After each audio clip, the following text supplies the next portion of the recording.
I like your live voice. We're live. We're doing it live. We're doing it live with Martina Markova. Kota. Martina Markova. And Kota. K.O. Markota. Yeah, T.A. Yeah. Markota. I'm so sorry. Yeah. Sorry, I get that a lot.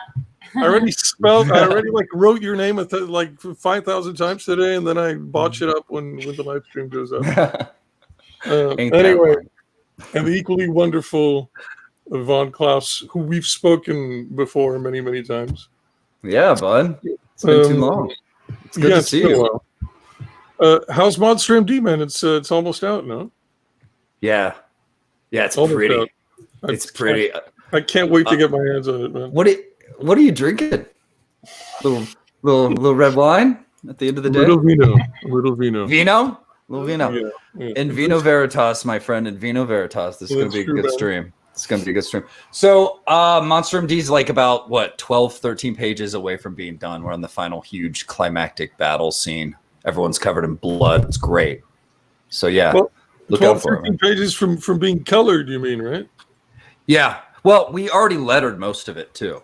It's like pre-lettered. Oh, fantastic, man. Yeah, well, it looks amazing. But there's another book that looks amazing that we're here to discuss, which is Martina's. Oh man, you got it!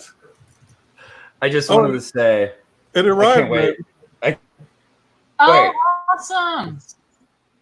That's my. Let's chill for my book now for a little bit. Everyone needs to get this, and I'm doing a 10-page story for his next one, so you guys have to get that too. Yeah, I'm very excited about that. Yeah, as well. I wanted to keep it a little bit of a secret, but now it's out. So sorry. No issue, man. Terrible with those.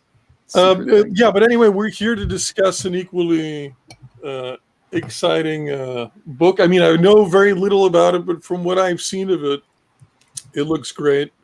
I know that there's some history behind it, Martina, where you got fucked over by your previous artist.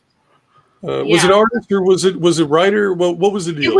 It was both, actually. Sorry, I was just trying to share the link out with everybody. I wanted to hold on, let me get this on Facebook. Actually. I can hear myself. Actually, sorry, I was just trying to share the link out with everybody. Oh my god, I'm hearing myself. That's terrible. That's the worst thing ever. Okay, sharing the link. It was both the writer. It was the artist mainly, and he got this writer on board, his buddy in California. So it was yeah, I'll do the art. I've got this guy who can write the script, because I'm not a writer. I'm a performer. I'm an artist. I studied math, so I was a math teacher. I hate writing. And also writing a script is very particular. And they were in LA, so it was I have this famous Hollywood script writer that can write the script. And script is a very... Is that what he was? Sorry, is that what he was? Nuts. That was the claim. That was the claim. That was the claim. Well, you can do, there's this thing called IMDb these days that you can just... Right. Well, the thing is, I didn't really do my research on him because I just trusted my friend. And I was okay. But towards the end, when I started have issues, I did look him up. And he has one IMDb credit from 1992. So, wow. I have more IMDb credits, and I'm not that sounds like a New York Film Academy teacher. Yeah. Well, I mean, the thing is, a lot of people in LA, no offense, there's some good people in California, but the whole LA vibe, Hollywood vibe, is the oh yeah, I know this person, I'm totally connected, I've done this, I've done that. So that's what I was getting, and I got really, and I'm from New York, so we're not talkers, we're doers. It's we work hard, we're hustlers. So I listened to it and didn't really look into it that much, and it didn't click for me, that whole LA bullshit talk. But yeah, so a script is really particular format. I mean, I have done acting, so I am familiar with what a script is supposed to look like. I'm just not familiar with writing one. And I have the general story that I wanted to do, because it is my story. I'm Lady Alchemy. I was a performer in New York City for at least a decade. And I did burlesque, performance art, various things. I basically worked at a nightclub that's I always describe as Studio 54, but today. So it's like this really crazy, wild nightlife, but like celebrities go there. Who's trying to get in? It's very posh. It's very, you have to spend $2,000 to get a table. Drink champagne. There's Saudi princes. There's, like I said, celebrities. There's Fashion Week is going on there. So it was like this really big, glamorous. The kind of place that wouldn't let me in. Well, it depends on who you know. If you drop the Lady Alchemy name at the door, that's what I would get. I was like, can you get me in? Can you get me into the club? Can you get me into the club? So it was just a really wild place where they would do wild performances. But Lady Alchemy was hired there to be the queen of the night. I would dress up in beautiful costumes and do fallen angel performances and just be really like magical there, while other people did really wild, weird, things. What was it called, the club, by the way? It was called The Box. The Box, I've heard of it, by the way. Yeah. Oh, yeah. I mean, I never went, but like it was like the big thing like 10 years ago. Yeah. It's a thing. Like, people have heard that, like, oh my God, you work at The Box. Like, it was this whole thing. I loved it. It was great. But that's kind of what my story is about, is just kind of that, and how it all kind of fell apart and crumbled, but in a magical alchemy, comic book version. Yeah, and the reason why it crumbled, from what I understand, from the streams I've watched where you participated, is that you came out as a Trump supporter, and then the people laid down the law and said they resisted. Huh? Resist. Yeah. Resisted. Yeah, I mean, you have to understand that lifestyle too is very extreme SJW. Like, they're really intense leftists, hardcore feminists. So I kept pretty quiet about my stuff. But when it came out that I liked Trump around 2016, like before the election, it was like. But how did it come out? That's what I'm curious about. It came out because like Facebook and Instagram kind of fucked me over. I'm a bit of a boomer with that tech, so. Basically, my whole identity was Lady Alchemy. Like, that's what everyone knew me as. The people at the club didn't know my real name. They called me Lady A. Hey, Alchemy. Like, that was my name. Well, I don't know other people's real names. I know their stage names. I know the really weird, funky stage names. That's who they are to me, to all of us. And when I was seeing a lot of stuff on social media, if you remember, like pre-election 2016, it was like everyone had all these opinions and they were going all out. And I just am sitting there like, holding it all in. And I thought, well, I was making appearances on Gavin McInnes' show and kind of really dipping my toes into like the political sphere of my real name and my real life. And I thought, well, my real name, Martina Markota, there's nothing on it. So no one knows it. And so I'm 30 years old, may as well use my real name. And if I want to like express myself, which feels good, people want to express themselves. It like sucks to just take it all, hear all this stuff and take it, and you have to like hold in your opinion. So I just thought, I'll use my real name to express myself. I'm allowed to do that. It has nothing to do with Lady Alchemy. It's my right. And I created an Instagram account so I could post memes under Martina Markota, so it doesn't mess with Lady Alchemy. And it notified all 5,000 of my Facebook followers that were like, all my coworkers, the producer, like everyone, all my gay friends, the LGBT community, everyone got notified. Hey, your Facebook friend has an Instagram account. Do you want to follow her? Someone's like, yeah, sure, let's follow Lady Alchemy. And then they're like, what is this? Wow. Yeah.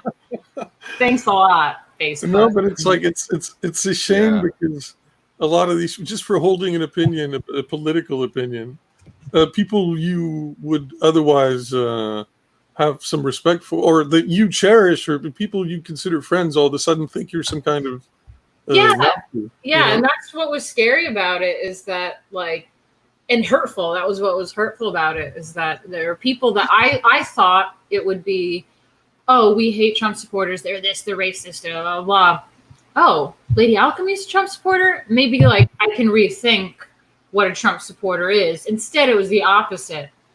It was, oh, Lady Alchemy's a Trump supporter? She's a racist, bigot, homophobe, racist, sexist, kind of thing. So lost all my friends, lost my income, lost everything. So that's why it was really great to work on the book and keep Lady Alchemy alive and kind of tell her story. And it was really important to me. So with the former team that I had, they weren't telling the story. They didn't really have what my story was at all. They made up whatever they wanted and self-inserted himself into it. And it just turned into something that I wasn't really excited about and I didn't want to talk about and didn't want to pursue. And I just decided to rip the Band-Aid off and get rid of it. Well, you're in just about the very best hands that you could be in with Vaughn, who I'm sure is going to totally respect your vision and probably elevate it, you know? That was the goal. That was definitely the goal, man. She handed me an already really well done story, though. So, like, the heavy lifting was done. I was like, oh my God, I didn't expect this. I thought I was going to have a lot of work ahead of me, but I got to enhance what was already pretty cool and really a really solid story, man. Well, you know, the concept is very intriguing. I've always been fascinated with alchemy myself. I wouldn't say fascinated because that would imply that I actually did a little bit of a deep dive into it. Which I didn't, but I've been fascinated by alchemy from, you know, sort of like a distant position. You know, I know I know who Hermes Trismegistus was. Yeah, very good. The Emerald Tablet and As Above and So Below, because you know I heard a lot of Terence McKenna basically back in the day, and he was very into alchemy, the subject of alchemy. Mm-hmm. And that's about the extent of my knowledge of it. But could you tell us a little bit more about first of all, why you thought about making a comic book when your life was basically, your career was in tatters, basically?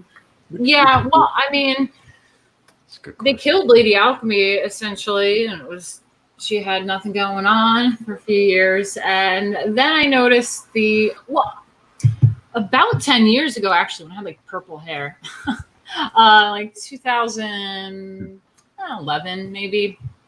So like 9 years ago, I did bump into someone that does comic books and he turns like celebrities into comic books. I've mentioned the name before, I think, to Adam Post. He brought it up. He knows who I'm talking about. He's kind of a big guy in that whole scene. And he did the Coco, Ice-T's wife and stuff. He turned these celebrities to Classy lady.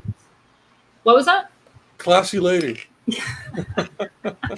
Yeah.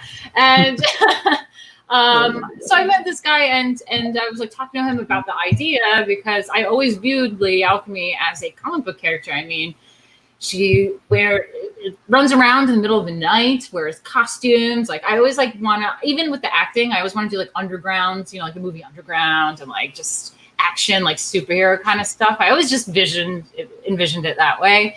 So I just wanted to do it, but he did say like, oh, it's going to cost like at least 10 grand because you have to pay like the the writer, there's the inker, the colorist, there's the letter, all this stuff. And I was like, well, I don't have 10 grand for a comic book. That's not happening ever. And then like 10 years later, there's a Comicsgate that happened where all of a sudden there's all these other people that are artistic that had similar situations with me as far as the left and SJWs and things. And I just kind of was like, oh my God, like I have a clique of artsy people that I can do this with. And I always wanted to do a comic anyway. Lady Alchemy fits. I think the comic book world could use it. It's very much like Scarlet Witch, but like alchemy. Mm-hmm. And so, yeah, it's kind of how it happened. I found Comicsgate and was like, oh, this is happening. So cool. Like now I can, Indiegogo was a thing, so I can fund it. And yeah. That's interesting. Okay, so getting back to your alchemical interest, was it because you named yourself Lady Alchemy, and then all of a sudden, oh, I might as well look into this, or did you or somebody else named you? Yeah, it was the opposite. I was always really into alchemy because I'm just like a huge weirdo nerd. And that was part of like I think the first page that I gave on was for my notes. It was originally in my bedroom where it was like contemplating the mysteries of the universe and what there is like deeper going on in the world. And those are the thoughts that I've had. I think what most people, when they look into those kinds of things, are looking for something more into philosophy or religion or alchemy. I usually do it in the toilet myself. Yeah. For me, it's a 4 a.m. thing. But yeah, Vaughn turned it into like on the rooftop, which works because I actually did have a rooftop in Brooklyn that I would go on. I've shot on there. Called it. Yeah. So it was one of those things, looking at the stars, wanting to be a star. You know, there's that whole idea of I'm a performer. So it's like, of course you want to be successful. You want to be a star. You want to be, you also are deep in thinking about like, what is this world about? You know? And when you look at the stars, that is kind of what would happen in New York City. Yeah, there's a ton of people and you realize like, holy shit, there's tons of people. But when you go upstate and into the country and you can see the stars, you go, holy shit, we're tiny compared to like this universe. So it's a really cool first page. But yeah, I was always into alchemy, and it turned into when I was performing, I was like, I don't want to just do the whole like burlesque dancer, sexy kind of thing. I was like, I want my weirdness in there somehow. So I realized a lot of like brands like Lady Gaga or like whoever, like Rihanna, whatever, they kind of have like a persona. They have like this vibe. So I was like, I can be alchemy and use that as a catalyst for inspiration for stage performances. And like you said, there's emerald tablets. So I have one costume where I just like bedazzle the corsets, all like emeralds, rhinestones and stuff like that. Wow. So cool. Yeah. That's a strong core theme, right? It's but cool new ideas come up. But I'm curious to I want to ask you, like, how much of a deep dive did you do into this whole alchemical subject, or did you do it at all, or are you going? Well, I'll let you explain that. Yeah, by the end of the night of my research on Wikipedia, I was turning lead into gold, dude. I mean, it went really well. I know my alchemy now. I like to research everything I work on, so I started researching things so I could learn like some of the cooler quotes and philosophies of alchemy, because what if that could be a great line in the book? That's, that's where a lot of the good research comes from. So I was like, okay, that's a good line. That's a good line. And then a lot of the stuff that I was going to use, I kind of saw was already in Lady Alchemy's script. And I was like, okay, this is good. This is like working. What did we have in there? Because someone else said like, oh, I can't wait to see the like little alchemy kind of systems and things. And sometimes I forget because it's just so natural that I'm like, so what did you use that I did? That was alchemy. I'm trying to think. Yeah, me too. I haven't read the script. Oh, I think that actually part of the Emerald Tablet is in there because we talk about the as above, so below kind of thing. That which is above is like that which is below. And there's like a few phrases that we kind of threw in there of the Emerald Tablet, I think throughout the script. Yeah. Yeah. Beginner's guide. With a beginner's guide in this book. It's good. Well, there's also the lead to gold aspect with the costuming aesthetically, because it's like New York City, black outfit. Right. Sense. All New Yorkers were black, right? And towards the end, she like has her full consciousness transmutation and turns to gold, like outfit turns to gold. So yeah, I'm gonna do a little bit of a screen share, and I hope I don't mess this up. But is this working out? Us. Yeah. Is this it? Yeah. I'm on the right page, right? Yeah. So that looks fantastic. Yeah, that's backstage. So that really gives you the vibe. If you scroll down, you can see the full page actually of that. But it looks, but it's got like sort of like an Aztecian vibe a little bit. At least this one. Yeah. The headdress. And like the feathers and also like Metropolis. I don't know. It's like a very strange but cool aesthetic. Yeah, I mean that page, it was I think one of my favorites so far, and I'm not even like the super main focus of it, but it just really shows you how backstage was at the nightclub, like just crazy wild characters, and it's just full of wildness. So this listen, this Mutus Liber thing isn't this an Aleister Crowley thing? Not exclusively. The Mutus Liber was a book. I've actually seen it and held it in person in real life a few months ago. It was written in 1677. So it's an old book from like this, what is that, the 17th century? Century book. And it's Latin for the mute book or the silent book. So it's pretty much just like a picture book of like alchemical lithographs, pictorials and stuff. Yeah, man. I researched that too, for sure. I mean, it's a mysterious, weird, really interesting book. I get why it compels people so much. Yeah. Beautiful, weird art. Weird, You're wondering when you're looking at it, you can't help but feel like these people knew things that we're never gonna know. Yeah, so I think there's some of the pages there in that Mutus Liber section. Yeah, I mean, some of the greatest minds of like of that time were alchemists. Oh yeah, of course. I think greatest minds of history were. So I got into alchemy because of Leonardo da Vinci and Isaac Newton. I mean, I love art and math. And those two characters, I mean, Leonardo da Vinci is more than an artist. He was, a scientist. He was worked for the military, making military contraptions and things and machineries. He was beyond an artist, but those two characters were both obsessed with alchemy to the grave, obsessed with alchemy. And I was like, if these two brilliant people were obsessed with this concept, there has to be something to it, you know? And I get annoyed when people kind of just brush it off and make fun of me about alchemy.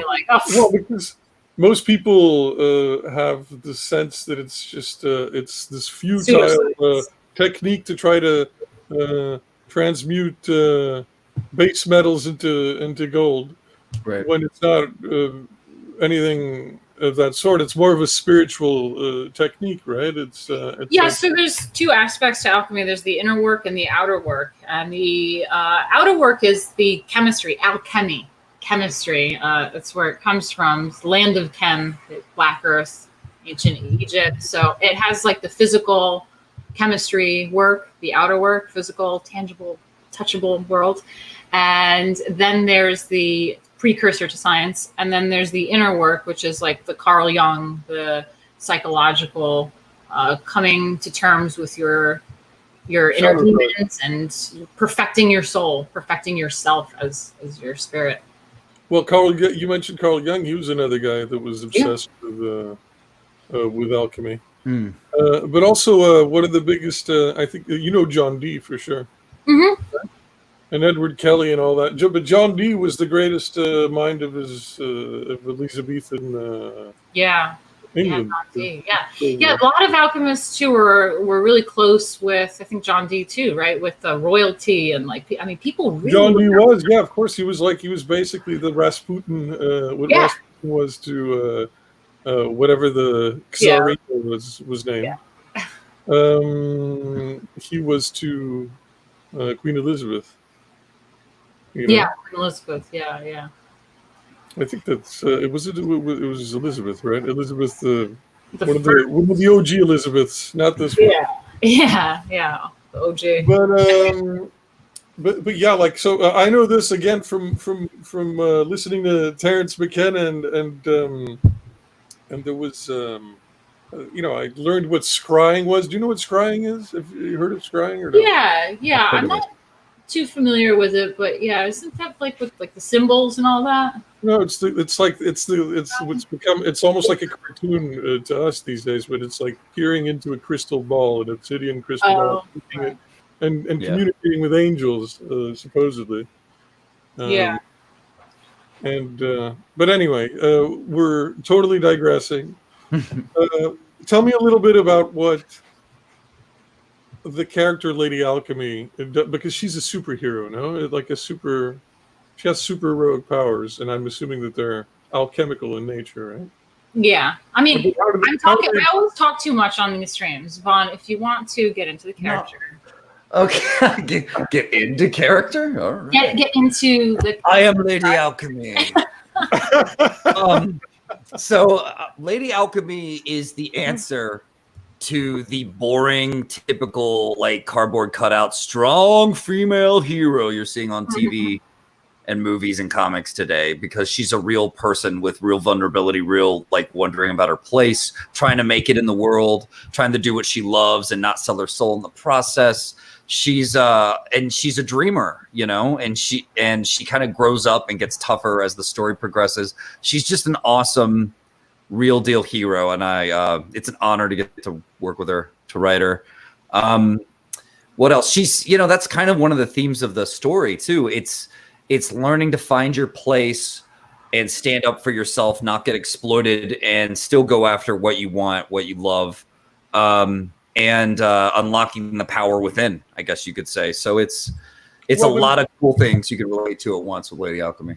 I already really dig that you're making her a vulnerable heroine, or or protagonist, because these days, as you know, and I know that you're one of the most pissed off guys about this on the internet, Vaughn. It's the whole idea of the Mary Sue and how these days. Yeah. Do you know what I mean? I'm like, yeah, female character. Mary Sue. Every female character. Do you know what Mary Sue? Oh, Mary Sue. Yeah. Do you know what that is? Like the website, Yeah. Mary Sue. No, Mary Sue is an overpowered character, a character that has no flaws. She's an underpowered website, an overpowered character. Yeah. So Mary Sue came from fan fiction where a character, I guess her name was Mary Sue, in some fan fiction, was just fantastic at everything. And so the story just wasn't a story anymore. It was just this like kind of running joke, I guess. Yeah, there's like no arc. There's no progression. There's no usually start out as the idea of like superheroes and why they appeal to us so much. Typically, they start off from a vulnerable position, right? And that's kind of what I wanted to. Because I wrote the basic like framework of it. I was like, okay, I want this to happen and these like elements, and Vaughn changed a few things up and then turned it into like proper script, which is what I wanted him to do. But yeah, like it's the story is kind of like what do you call it? Like when Spider-Man is like, he's like normal and he's not Spider-Man yet. And he's like, well, he's, what is it? There's a progression. There's like, he starts out as a geek, like a very dweebish. Yes, like that's the making of stories. So there is quite a bit. That's why so far the pages that we've got 10 pages done. I think on the campaign, it only shows up to 7 so far. But yeah, a lot of the story, the first 25% of it at least, is more. I think is definitely just showing the character who she is, and she's like, wants to be the star. She's a performer, but she's nothing famous or anything, and does her thing. And it's interesting in itself because it's not like she's just like a normal I go to the office and go to work. It's a cool character either way, but then something happens. Then stuff shifts and changes and something happens to her, and that's where it takes her on the journey of finding the Mutus Liber, the old man that gives her the Mutus Liber, and studying it, understanding what her purpose is, understanding where she comes from, understanding alchemy and spells and how to summon archangels, and fighting these like demonic forces in the world that are there. I love it. You know how, when you start to educate yourself on what's being done to our media to kind of turn it into, propaganda, essentially. That's what it all boils down to in the end, is it's about propagating the messaging that they want us to go with. So we'll vote the way they need us to vote. Well, like Lady Alchemy. And so as you learn about this, you see it. You'll see it in a poster in a subway. You'll see it in a movie poster, whatever. Alchemy sees this, but through alchemy, which is called seeing beyond the veil, which I thought was like the coolest term ever. And she's able to see these floating spirits that are just sucking your soul out, coming off these posters, And so obviously we made it fantastic, but it's very metaphorical for what Martina and people like me see in the world almost every day.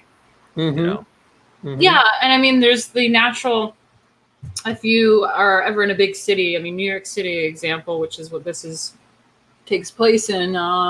That cesspool of a city. Yeah, and everyone's kind of like in their zone. They're like drones. There's like ads everywhere. They're trying to sell you everything. I think what's really cool too, we found something for one of the posters in the subway, and it says, what is it? Selling your future or selling the future? Selling the future. Yeah, selling the future, and it's just like it's all like intense and in your face, trying to like put, get at you and have you become part of the system. And so that's real. It's a real life thing. And the vibration in the city is different than the vibration in the country, which goes upstate and like really just like harnesses her alchemical ability, gets those vibrations of God and the angels and stuff. Well, even the training montage. Rocky montage. Even in between LA and New York, I'm assuming that the book takes place in New York. Obviously, it's based on the character. So, yeah. But even between big cities like LA and New York, the vibe is completely the energy. So to speak. I don't want to get too new agey, but the energy is totally different. Yeah. In New York, I lived in New York for like about what was it? I think 6 months. Oh wow! And it was too much for me. The energy was too high tempo. It's like it's a city you made it to make you feel like a number, like you're not special, like you don't matter. Yeah, there's definitely a vibration. I mean that's also a real thing too. I forget, there's like some Asian guy or something that did this study with like water or something, and it's like he says like I love you or like I hate you or something to the water and like the no way. Yeah, and then he like microscope looked at stuff, and I don't know. There's like different vibrations to things, and that was something that was a big deal too about it. Is like that energy and the vibration of the city, and then when you're in nature, it is different. Even the like electromagnetic waves of like all the city and the electronics and everything compared to like the rustling winds of the leaves on trees out in nature. Like it deprograms you, we're getting so intellectual. We're attracting what? Nobody's critiquing society. Nobody's critiquing society. Absolutely. We're just talking about like the feel of cities and what they convey to you when you live there. I lived in LA for a much longer period of time than I did in New York, for 8 years. I found LA is much more my particular vibe. I know that the people are a lot more there's a lot more double talking jive in LA. Jive. Yeah. I mean, if they don't like you, they still have a smile plastered on their face, and they're like, "Oh my god!" Because you might be their next job. Yeah, exactly. Yeah, it is. That's why. It's very sycophantic. Yeah. And in New York, it's a lot more. At least the actual New Yorkers are a lot more in your face, and if they don't like you, they tell you to fuck off. But it's a city that I felt was oppressive, New York, whereas LA is much more open, much more. There's a lot of craziness, but you have to seek it out. In New York, the craziness seeks you out. Yeah. That's the comparison that I would make. Yeah. But there's still like, the cities still has a vibe. It's different. Like I was talking to LA earlier. It has its own thing, and New York has its own thing. But cities have a vibration. There's war going on. There is the billboards. There's things. There's advertisements trying to be like, hey, buy this. Hey, watch that. Hey, think like this. Do that. So that all has an effect on you. And it's different when you just tune out from that. And just go into the woods, and you're like away from all that. And you do that often or no?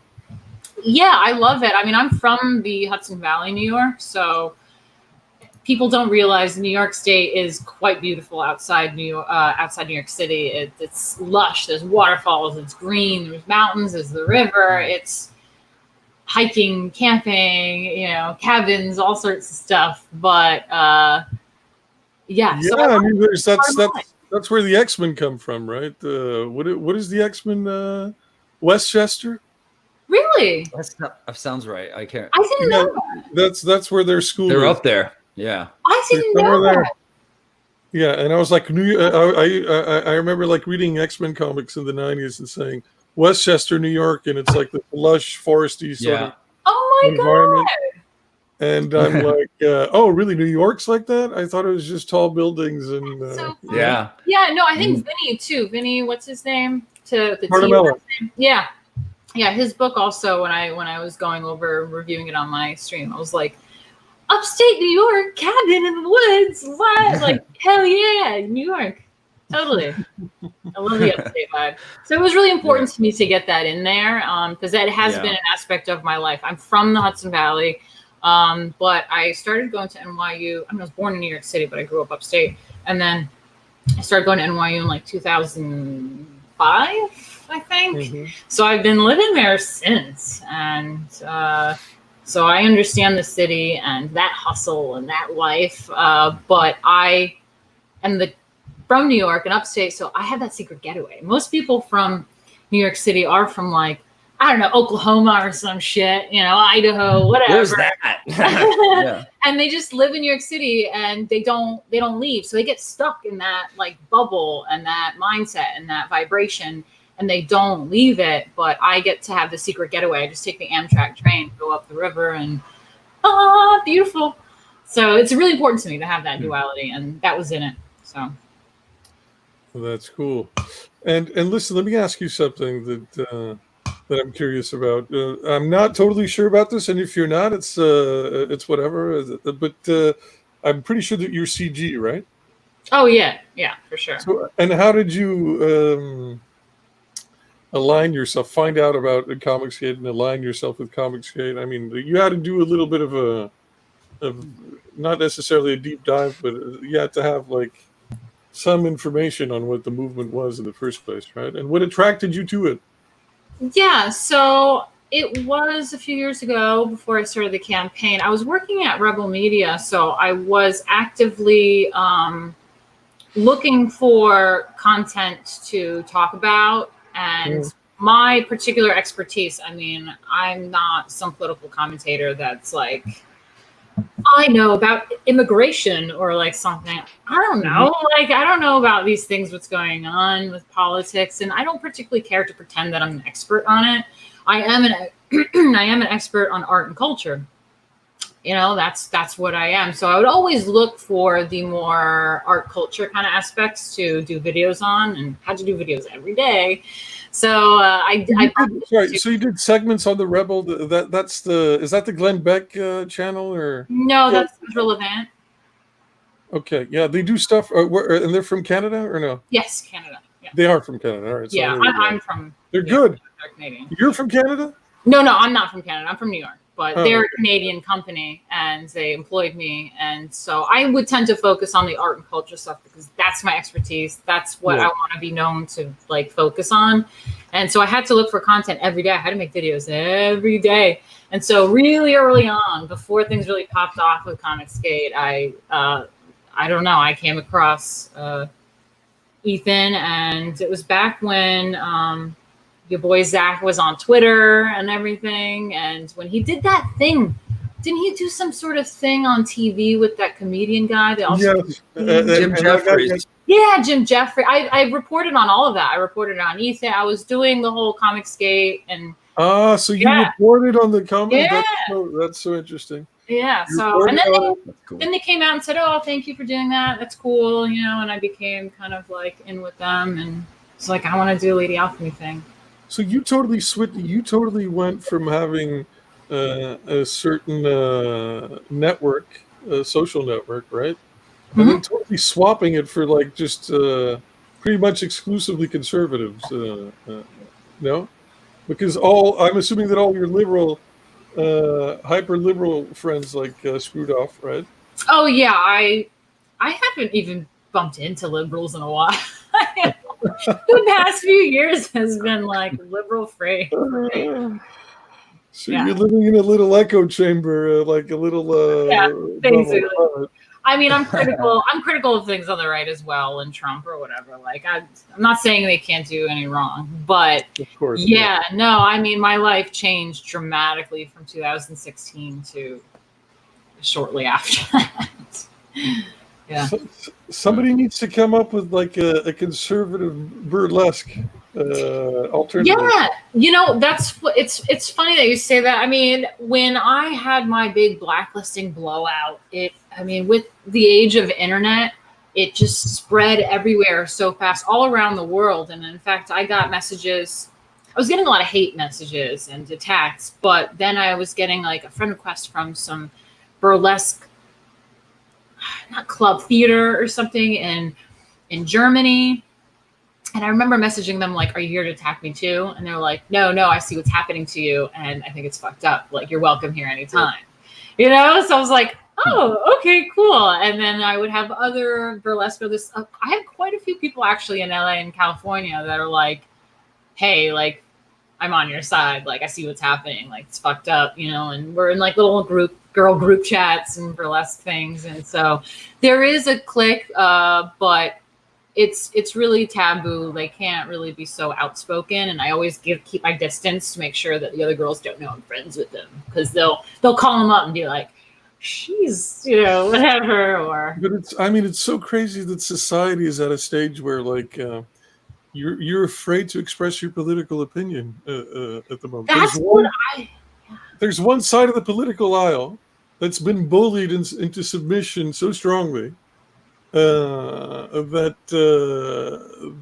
to profess your support for essentially somebody that won the election. I know. Won the election, so you would think that would galvanize people and to make them more vocal about, hey, listen, we won, so you don't get to call me this and that. Oh, they still do. They still get to. Mm-hmm. I don't know. I mean, that's what I was so surprised by when it all happened, because I mean, I'm in my 30s and I just thought, just like it always has been, where it's like, oh, you're a Democrat, I'm a Republican, let's debate on things, but then like shake your hand and move along. Yeah. I was shocked. It doesn't have to be like personal, Right. And I was shocked at how intense it got and how vile it got and how they really targeted and wanted to destroy the whole cancel culture thing. I was really shocked by it. I didn't realize it was like that. It was hysteria driven as hell. People who knew me, coworkers, were calling me a Nazi the day after the election, like on Facebook and shit. Just publicly calling me a Nazi. I made a number of bets with people very early on that Trump was going to win. Basically on the day he came down the escalator, I started making bets. This guy's absolutely going to win. There's no doubt in my mind. And they're like, he has no chance. So like, I promise you, there's I have this backlist of dinners that people owe me.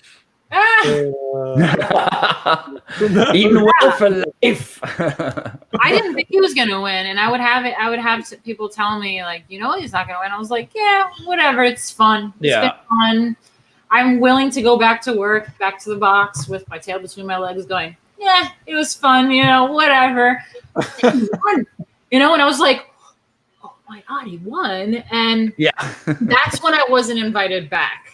That's when it was like too much. Like, I would have been like attacked if I came back to work. Yeah, because the freak out was too big. So one of the first people one of the people that I made a bet with was my parents, actually, and I called my mother like at 6 a.m. or whatever, because the time, I'm from Portugal, and the time difference is is all so it's significant.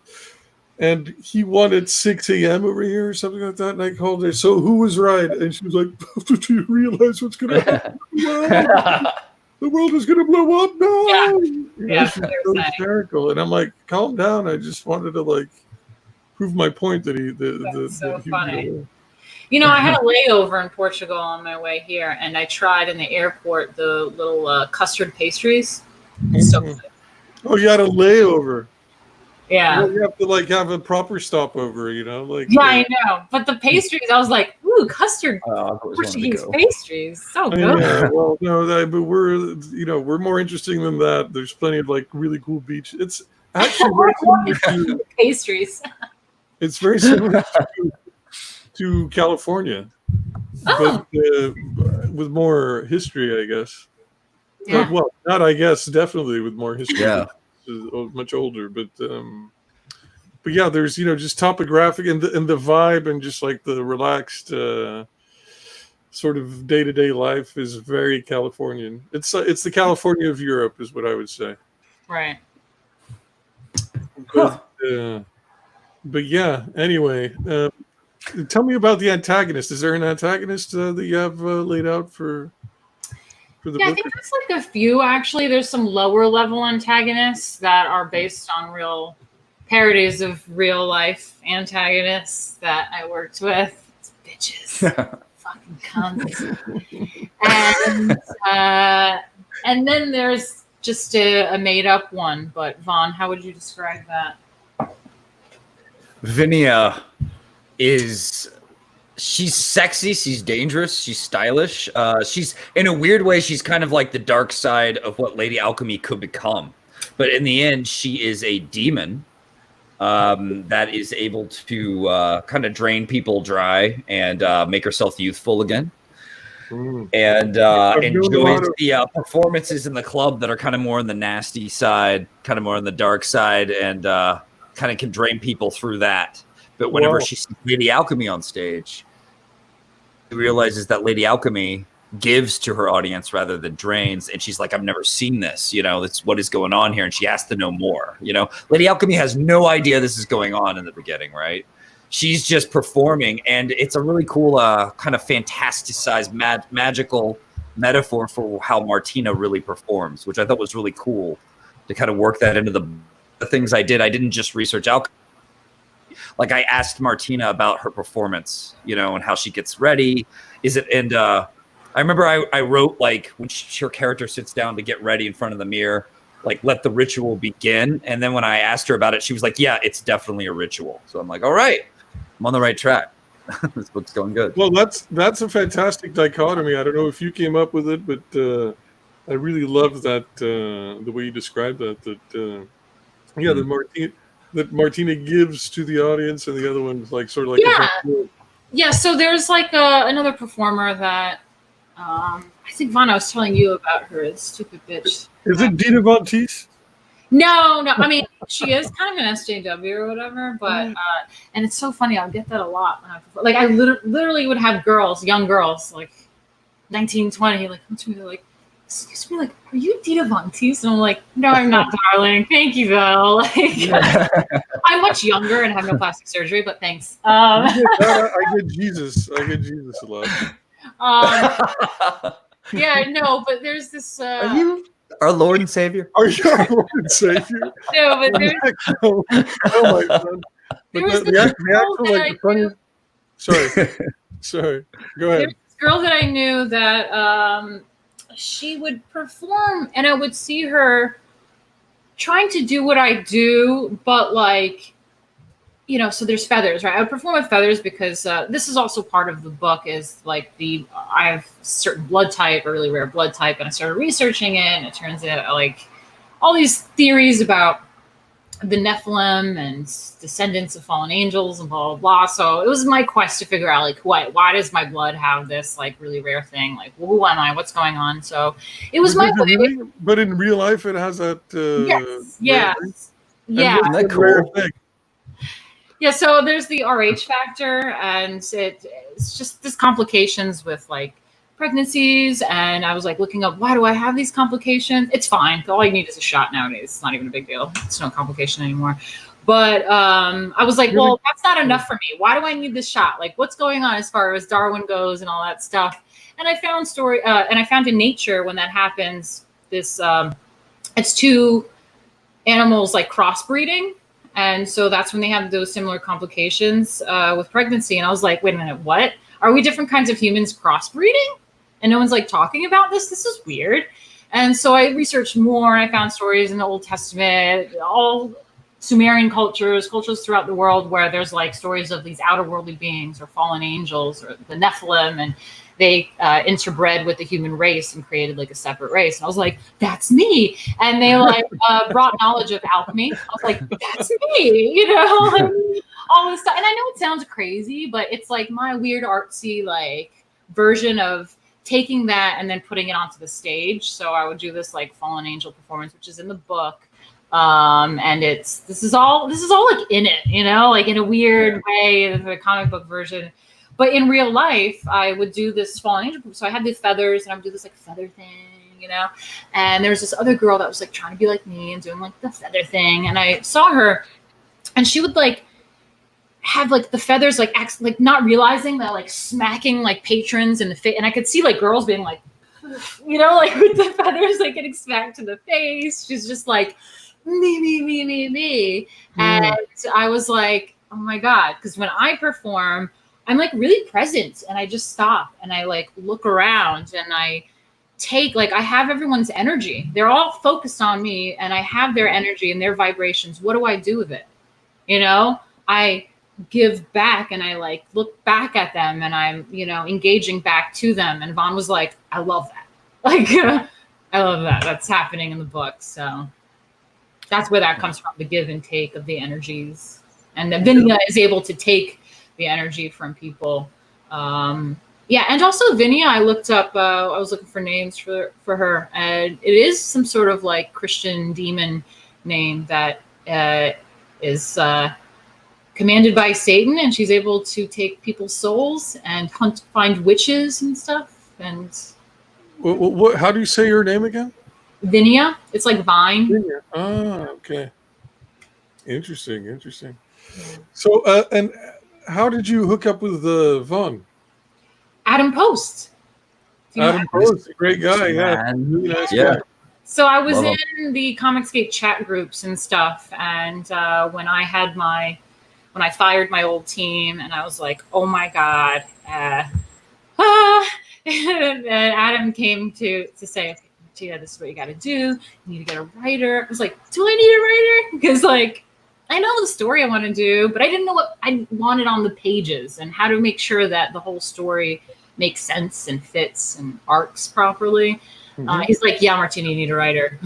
And he's like, okay, get Vaughn.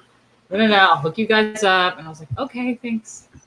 Well, and I was giddy. I was giddy about it, man. Like, if I had to pick any book to work on that I know that like I already would know exactly what kind of style it needs, you know, everything, it would have been Lady Alchemy. I'd already backed it too, so like I kind of knew what was up, you know, what she was going for, and the fact that I actually good version of it was exciting.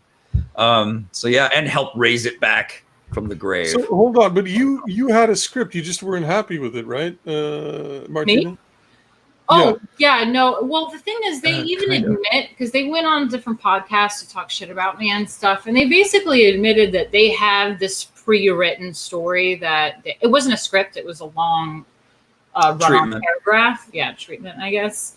And that was their script. And I was like, for some LA Hollywood scriptwriters, this is not a script format. But anyway, the actual content of the script didn't really have anything that was what I'm describing to you. It didn't have this Lady Alchemy performer, alchemy. There was none of that. There was none of anything that I wanted in it. It was already something before I even was with them that they created. And then they just kind of like, they just decided to like insert it into your project and pretend it's yeah, and it ended up becoming Lady Alchemy as like a secondary character. The main character was like the artist that he created his own character for himself, called himself Major Grubert, which I ended up finding out that was when I Googled it, that it was actually a Marvel character already from Mobius. Yeah.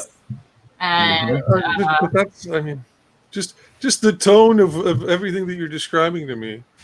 To have some guy called Major Grubert in the story, it's like it's already a disaster. But was there anything salvageable? Vaughn, did you read the script and did you find anything? Dude, no. It was not. It was like V for Vendetta and JoJo's Bizarre Adventure like had an abortion. It was like the worst thing I'd ever read in my life. Like, and I couldn't even get through the whole thing. So I just started skimming. Yeah, it's never been fully read, and may it never be read fully. It'll make the eyes bleed. It's bad, man. There was nothing I needed from those guys. It was time to start fresh. It was time to do Martina's version, not the version where they steamrolled her. This is almost, hey, Martina, this is almost part of the alchemical process, right? You went through the calcination. Yes, or something. The calcination. Sorry. Is it calcination? What is the Negredo? Yes. Negredo calcination is pretty similar. I've done a Negredo performance, but there's different, like, formulas. It's like Gigi Allen, right? The Negredo performance? I don't know. You don't know what Gigi Allen is? Getting punk rock on us? No, I have the Negredo performance. What? It's calcination. There's different formulas for transportation. The calcination is like 1 out of 7 steps that they have some old drawings and lithographs of, and there's like sublimation and whatever. Negredo is like 1 out of, like, they often do 1 out of 3, but it's really 4 phases. And this is actually something I did want to, like, kind of play with. I don't know, Vaughn, if maybe we can, like, figure out how this can work maybe with future books or whatever. But the first phase of the alchemical process, if we're talking Negredo, is a blackening. It's a dark. And that's where you come face to face with your demons, come to terms with things. Like, you face your demons and have to overcome them. And then you get to the albedo, which is a whitening phase. But that you can become really, like, hallucinogenic, kind of like too hippy dippy, like, oh, like everything's good. And that's not good. You need to, like, mature and round that out a bit. And that's where xanthosis is, which is like a yellowing. It's like kind of matures that a little bit. And then there's rubedo, which is the last phase, and that's red. And it's basically like multiplication. So when you can take that, like, energy, the good, like, whatever it is you're learning, and, like, you're able to, like, expand it, multiplying. That's like power and multiplication, But yeah, the old script is trash. The old script is trash. Did you read it? Hey, Jay Willis, drop us. Yes, he's one of my buddies in my Discord, and so he's been part of it from before I even went public with all this. Really? Why isn't he subscribed to my channel yet? Better subscribe. No, I shared it in the Discord, so they're all, like, talking about you right now in the Discord. They're like, "Who's this guy? Oh my god, he looks like Shaggy." That's what they're saying. I love it. It looks like Shaggy. I've gotten that like 2 or 3 times. Really? 2 or 3 times. Tops. Yeah, Jesus, but, like, the script is funny because we have a Rainbow also who is in my Discord, who I've given the script to. It's really funny because we'll, like, quote it, like, making fun of it, and there's quotes where I'm like, is that in the script? And they're like, yeah, it is. Because, like, like, Vaughn and I were like, I couldn't even get through it. But, like, just sometimes it's so ridiculous, and, like, Rainbow read it all. And he's like, some quotes that I'm like, oh my god, is that really in there? It's so funny. It basically kind of, one of the quotes too is something about how Major Gruber, like, pushes Lady Alchemy and, like, gets on the front of the motorcycle, and she's on the back of it and stuff. It's like he's the star. And then I can't even hear the name, even the sonority of Major Grubert. It gets my. I just get Yeah, I mean, and there's moments where it's like, oh, she says, like, but how can I do this without you? And it's like, but why? And, like, she's just like this, like, frail girl that, like, needs his help all the time. It's like, that's not what. Yeah. No, it's not what we want. Absolutely not. Absolutely not. I think my favorite was when he was, like, wounded and he's giving her a pep talk and he's like, "You've been blacklisted from society," And it's like that line. I was like, I, like, say that to my cat all the time now. I know, like, we've turned it into memes. It's so funny.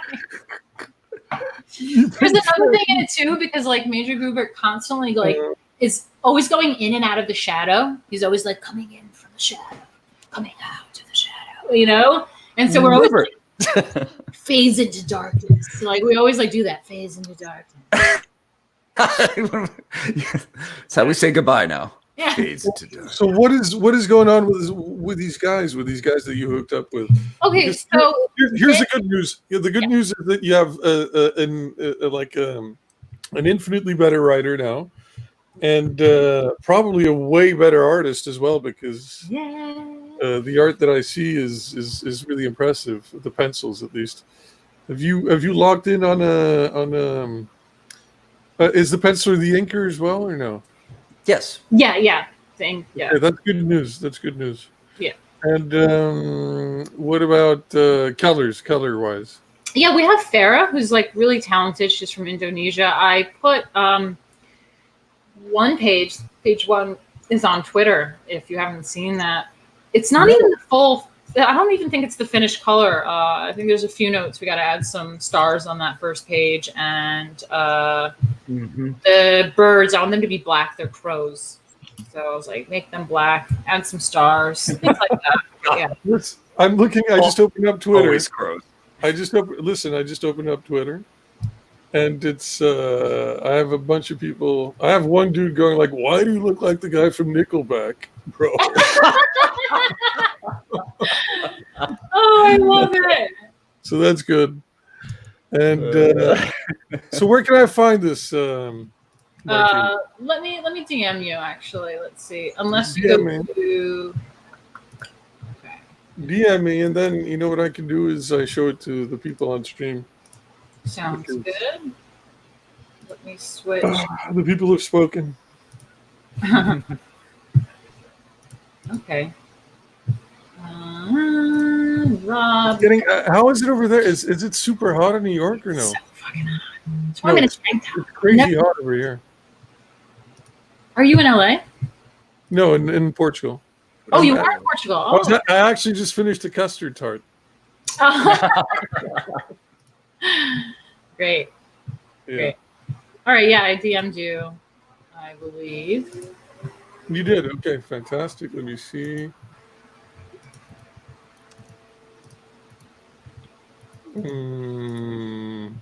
Ooh, that looks good. Yeah.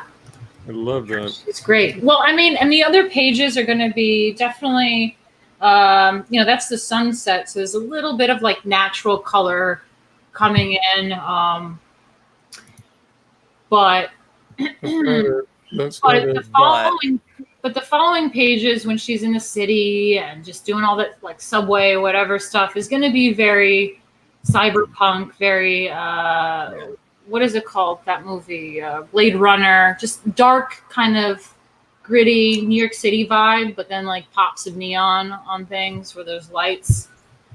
But that first page still has like the sun, which is just like upstate. It's nature. It's part of like God, you know. Absolutely. It looks good. And that's the running theme. That's the running theme we're visually doing here, man, because it's no matter how big and nasty and tall the city gets or dark, like there's still a sky above it. There's still out there, to be found. Yeah. There's I see a lot of boobage over here in these statues. We kept telling Dario, more boobs. Just give us more boobs. And suddenly the angel statues are well endowed. It's great. Love it. Yeah, Vaughn was like, in my book, it just, the constant thing was like, more blood. And Lady Alchemy's book would be, more boobs. It's a simple equation, guys. How do you make a good comic book? Yeah. More blood, more boobs. So I know that we know that the colorist is from Indonesia. Where is the penciler and inker from? Where's Dario from? I don't know. Is he based in the U.S.? I thought he was in Canada, actually. Remember? You know what? I don't know, because when I tried to pay him, for some reason, PayPal converted things into Canadian. And then he was like, hey, can you not like convert it to like Canadian? And I was like, I don't know why I did that. So I don't know if it's because he's Canadian that it automatically, and he's like, I normally get paid in like US dollars. And I was like, okay. So I don't know if he's actually Canadian or not. Yeah. I haven't seen a hockey stick. I haven't heard an A. Nothing. There's no evidence for this. But yeah, exactly. But how did you track him down? How did you find him?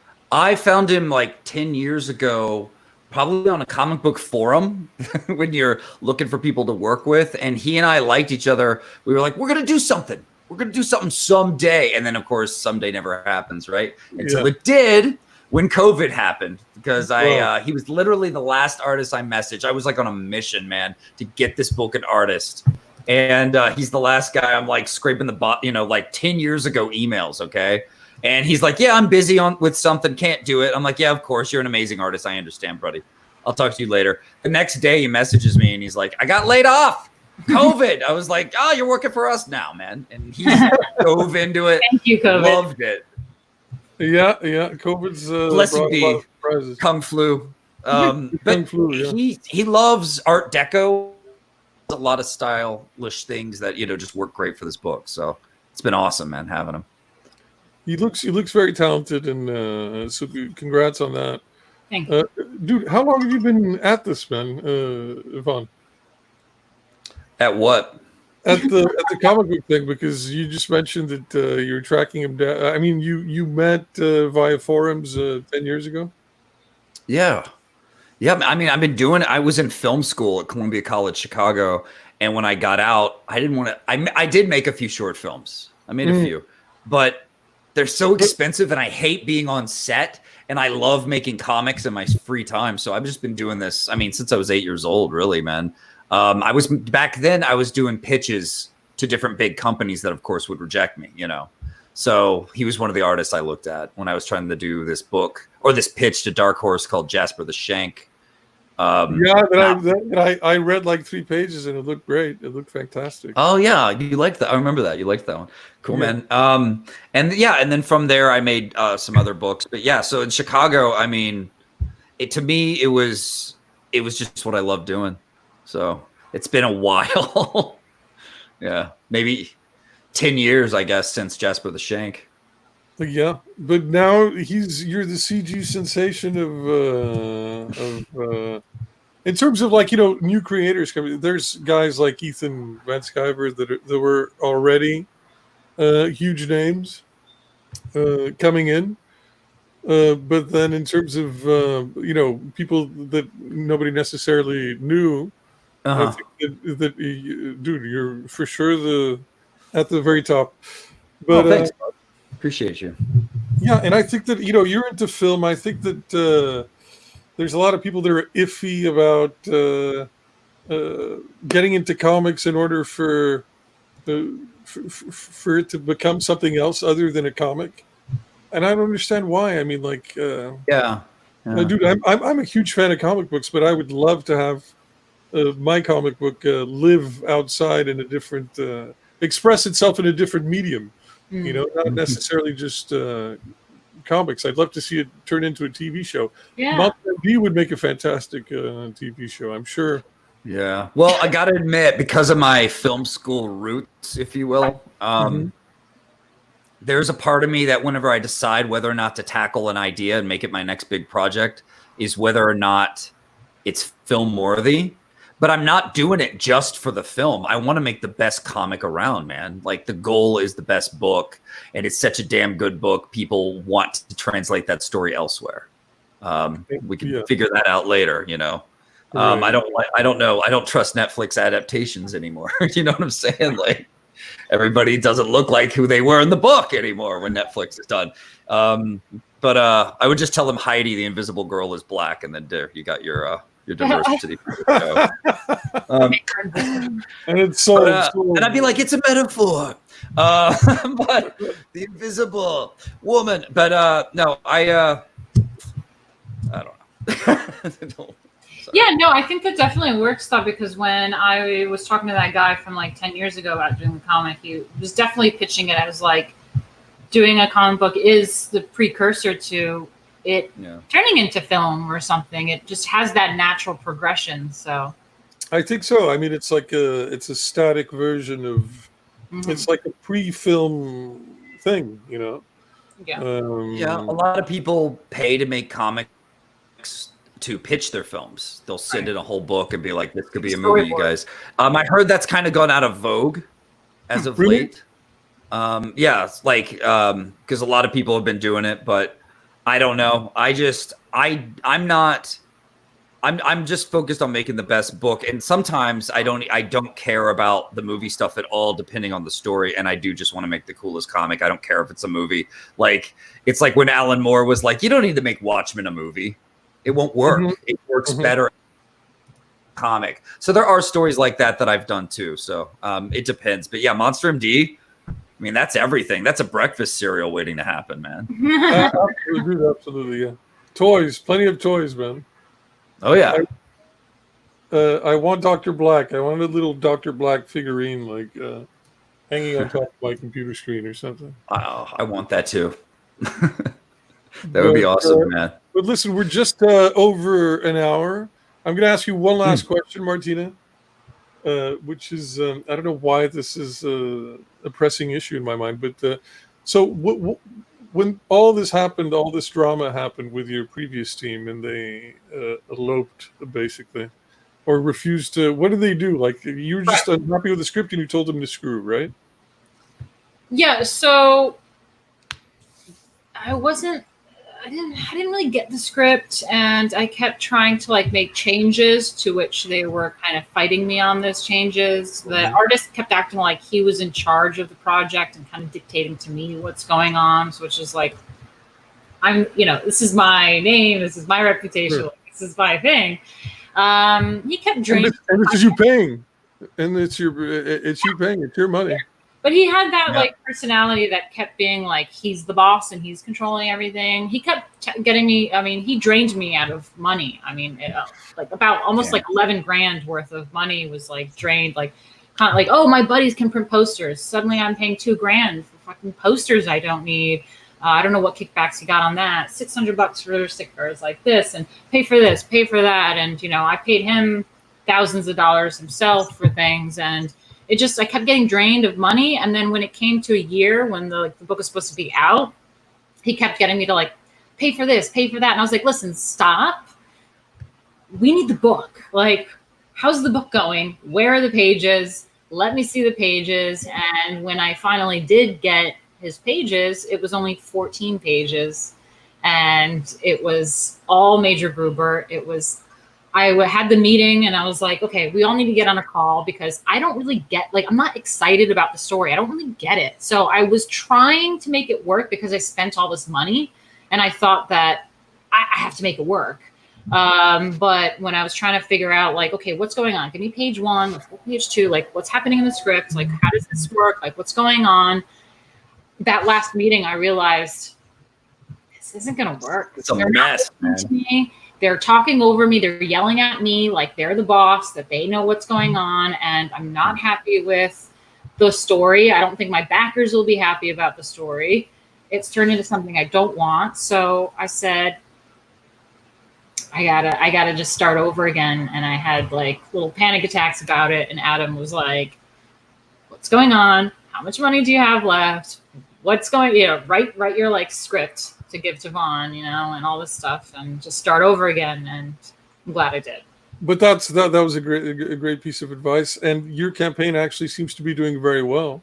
Was it doing well prior to like this revamped? Yes. Yeah, it was doing really well, which is part of the reason why they were draining me of money, because they just see the number on the campaign and they don't understand when Indiegogo takes a cut. I'm paying $1,000 in taxes, expenses, all the merch, like things cost money. Shipping. And it's shipping, like everything. So it's not the number that you see on there that he thinks is just free money, great, But yeah, it was doing well. And now I'm excited to get it out and really anxious, but we got to give. Is it, but have the numbers jumped up? I've definitely made probably at least another $1,000 or so since the new team. So that's great. Yeah, you got to be doing more for sure. Come on, let's let's. Yeah, I know. I just wanted to prove myself a little bit more before I'm just like, okay, guys, like, get me on all these streams and let's promote and like back my book. Yeah, of course, back my book. Listen, I think the tipping point is going to be this stream, because my audience is so huge and so. No, I'm joking. I wanted to prove myself a little bit, and I think like I'm really excited to get to 50% of the book, page 20, because that's when I think the character you'll see her arc and like what's happening, and that's when the drama starts, and everyone's gonna be like, oh, I get it. Like I get the character. This is cool. The art looks cool, and like I'm into it. So how many? What's the page count? Total page count? 40. 40. Oh, nice. Nice. Yeah, good. It's not like it's not a tome, but it's like a proper comic book. Yeah. All right. I love it. Love it. Listen, guys, it was so good to have you on my little stream. I'm actually I'm very thankful because it's good to meet Martina, and great to see the Vonster once again. And nothing. I wish you the best. Oh, it's always a pleasure, man. I really like you. Thanks for having us on. Yeah. Thanks a lot. I'll be backing the book for sure. I can't wait to read it and get my hands on it. And everybody else should back it as well. So how do I do this? I'm going to end the broadcast, all right? I have to come up with like an intro and an outro. And my outro is going to be like, ah!